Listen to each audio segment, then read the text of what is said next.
بسم اللہ الرحمن الرحیم۔ السلام علیکم۔ ایک تاجر رات کے پچھلے پہر سڑکوں پہ ٹہل رہا تھا۔ جب ٹہلتے ٹہلتے وہ ایک پل پر پہنچ چکا تھا تو دیکھا کہ سڑک کے پار دوسری طرف سٹریٹ لائٹ کے نیچے ایک خاتون کھڑی کسی آدمی سے گفتگو کر رہی تھی۔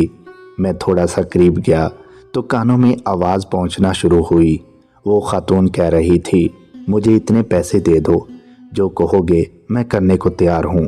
یہ سننا تھا کہ اس آدمی نے فٹافٹ سے دمشق کا مشہور معروف تاجر رات کے پچھلے پہر سڑکوں پہ ٹہل رہا تھا۔ موسم خوشگوار ہونے کے باوجود اس کا دم گھٹا جا رہا تھا۔ ڈاکٹروں کے مطابق اس کے پاس ہفتہ یا 10 دن سے زیادہ ٹائم نہیں تھا۔ دنیا کے ہر آسائش کے ہوتے ہوئے بے بسی کا یہ عالم تھا کہ ٹائم سے پہلے ہی سب کچھ ختم ہوتا محسوس ہو رہا تھا۔ ملک کے ڈاکٹروں نے جواب دے دیا تھا۔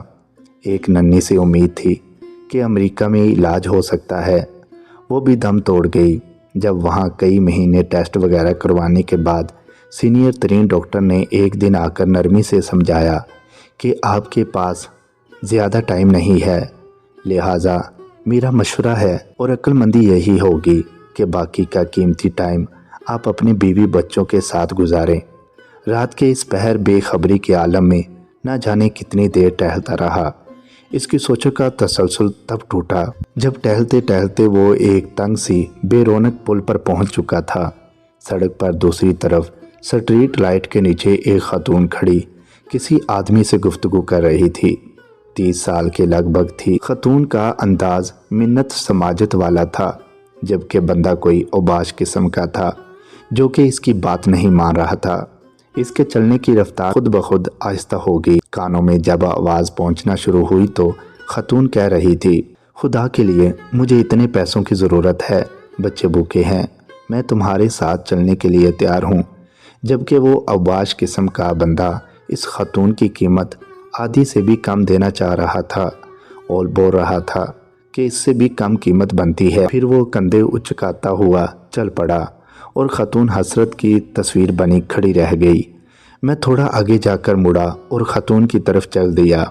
مجھے نزدیک آتا دیکھ کر خاتون چکنی ہو گئی، امید بھری نظروں سے قریب آتے کو دیکھنے لگی۔ نزدیک پہنچنے سے پہلے خاتون آگے بڑھی۔ اس کا اندازہ ایسا تھا کہ جیسے اپنے آپ سے زبردستی کر رہی ہو۔ اس نے قریب پہنچ کر سلام کیا۔ خاتون نے مصنوعی مسکراہٹ کے ساتھ جواب دیا اور ٹٹولتی نظروں سے دیکھا، اور تھوڑا قریب ہوتے ہوئے میں نے خیز انداز بنا کر بولی، کیا موڈ ہے؟ وہ پیچھے ہٹا اور نرمی سے کہا، نہیں ایسی کوئی بات نہیں ہے، دراصل میں نے ابھی گزرتے ہوئے تمہاری اس آدمی کے ساتھ تھوڑی سی گفتگو سنی ہے۔ مجھے بتاؤ میری بہن، تمہارا کیا معاملہ ہے؟ اس طرح پوچھنا تھا کہ خاتون جو مضبوط دکھائی دینے کی کوشش کر رہی تھی یکدم روحانسی ہو گئی اور بولی، مجھے بھائی قسم ہے اس ذات کی جو ہماری گفتگو سن رہا ہے، میں اس قسم کی عورت نہیں ہوں جو اس وقت گھر سے نکل کر سڑک پہ کسی کا انتظار کرے۔ اگر میں بہت مجبوری کے عالم میں اس وقت اس جگہ پہ کھڑی ہوں، اسے لگا کہ کسی نے اس کا دل مٹھی میں لے لیا ہو۔ اس نے مزید نرمی سے کہا، دلوں کا حال تو اللہ ہی جانتا ہے بہن، مجھے بتاؤ کیا بات ہے؟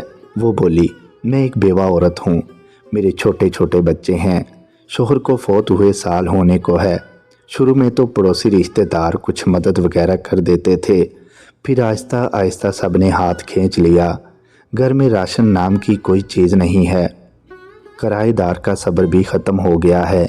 اس نے کل شام تک کی آخری مہلت دی ہے، اگر کرایہ نہ دیا تو سامان سمیت ہمیں گھر سے نکال دے گا۔ میرے پاس اب اور کوئی چارہ نہیں رہا سوائے کہ اپنے آپ کو۔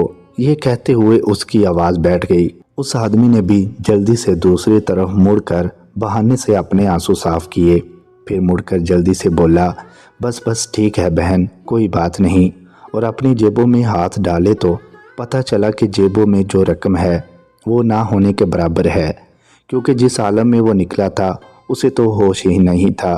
اس نے خاتون سے کہا، فی الحال یہ رکھو اور مجھے اپنا ایڈریس بتاؤ، فکر کرنے کی کوئی ضرورت نہیں ہے، اپنے گھر جاؤ، انشاءاللہ سب ٹھیک ہو جائے گا۔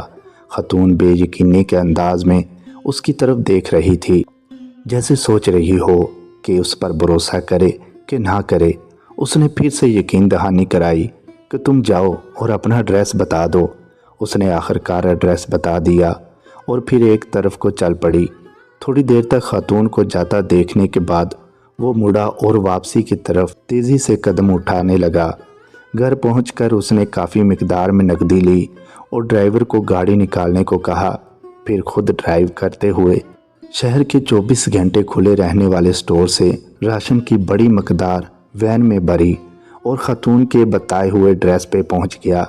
سارا راشن اس کے گھر اتارا، باقی کی رقم خاتون کو دی اور کہا صبح کرایہ دار سے وہ خود بات کر لے گا اور کرائے کا معاملہ نپٹا دے گا اور انشاءاللہ ہر مہینے مخصوص رقم آپ تک پہنچا دی جائے گی۔ یہ کہہ کر جلدی سے بنا کچھ کہے سنے واپس مڑ گیا۔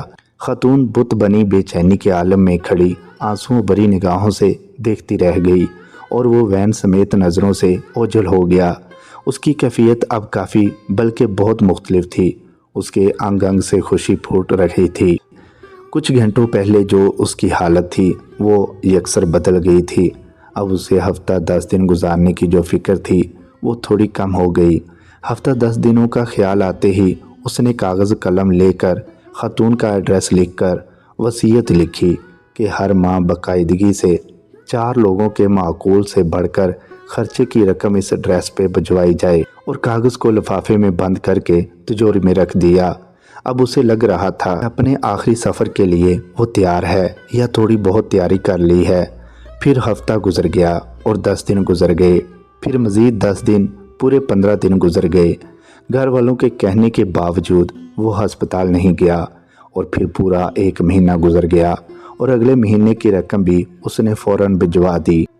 پھر ایسے ایک مہینہ کرتے پورا سال گزر گیا اور وہ معمول کے مطابق رقم بھجواتا رہا۔ پھر 5 سال، پھر 10 سال گزر گئے اور پھر پورے 20 سال گزر جانے کے بعد ایک رات وہ معمول کے مطابق تہجد کے لیے اٹھا، وضو کر کے تہجد شروع کی اور سجدے میں دعا کرتے کرتے اس کی سانسیں ختم ہو گئیں اور وہ اس جہان فانی سے سجدے کی حالت میں رخصت ہو گیا۔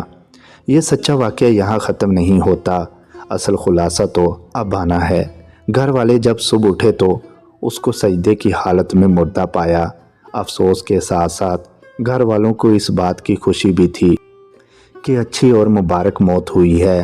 خیر، تکفین و تدفین اور دیگر انتظامات کے بعد اولاد کا تجوری اور وصیت کھولنے کا وقت آیا تو وہ بند لفافہ بھی نکل آیا جو کم از کم 20 سال پہلے کی تاریخ کا ان کے والد کے ہاتھ کا لکھا ہوا تھا اور اس کا مطلب تھا کہ اس لکھے گئے ایڈریس پہ 20 سال سے رقم دی جاتی رہی ہے۔ لفافہ پڑھنے کے بعد انہیں پتہ چلا کہ والد صاحب کو فوت ہوئے 7 دن ہو گئے ہیں، جو کہ تکفین و تدفین اور رشتہ دار لوگوں کے ملنے ملانے میں نکل گئے ہیں اور وصیت کے مطابق رقم کی ادائیگی 7 دن لیٹ ہے۔ رقم لے کر وہ لوگ اس ایڈریس پر پہنچے تو دروازہ کھٹکھٹانے پر خاتون باہر آئی جو کہ اب 50 سے اوپر کی ہو چکی تھی۔ سلام دعا کے بعد تاجر کے بڑے لڑکے نے خاتون سے مؤدب انداز میں کہا کہ ہم آپ کو والد صاحب کی طرف سے جو ماہانہ مخصوص رقم ہے وہ دینے آئے ہیں اور معذرت چاہتے ہیں کہ رقم کی ادائیگی 7 دن لیٹ ہو گئی۔ وہ اصل میں خاتون جلدی سے بولی، ارے نہیں کوئی بات نہیں، آپ کے والد صاحب کے ہم پر بہت احسانات ہیں، آپ لوگ میری طرف سے والد صاحب کو بہت بہت شکریہ بولیے گا اور انہیں بتائیے گا کہ ہم ہمیشہ انہیں دعاؤں میں یاد رکھتے ہیں اور رکھیں گے، اور میری طرف سے اداب کے ساتھ انہیں بتائیے گا کہ اب انہیں رقم بھیجنے کی ضرورت نہیں ہے۔ بیٹا حیرانگی سے بولا، اب کیوں نہیں چاہیے؟ خاتون نے خوشی کے آنسوؤں میں ملی آواز میں جواب دیا، اللہ کے فضل سے 1 مہینہ پہلے میرے بڑے بیٹے کی ملازمت لگی ہے۔ 7 دن پہلے ہی بیٹے کو خاتون روانی میں پتہ نہیں کیا کیا بولے چلی جا رہی تھی، جبکہ لڑکوں کے کانوں میں خاتون کا یہی جملہ اٹک کر رہ گیا، 7 دن پہلے ہی میرے بیٹے کو اس کی پہلی تنخواہ ملی، 7 دن پہلے ہی میرے بیٹے کو اس کی پہلی تنخواہ ملی ہے۔ عربی سے منقول فرمان ہے، رازداری میں کیا گیا صدقہ اللہ پاک کے غصے کو بجھاتا ہے۔ سمی وائس کو سبسکرائب کرنا مت بھولیں، لائک کریں، شیئر کریں اور کمنٹ سیکشن میں اپنی رائے کا اظہار ضرور کریں۔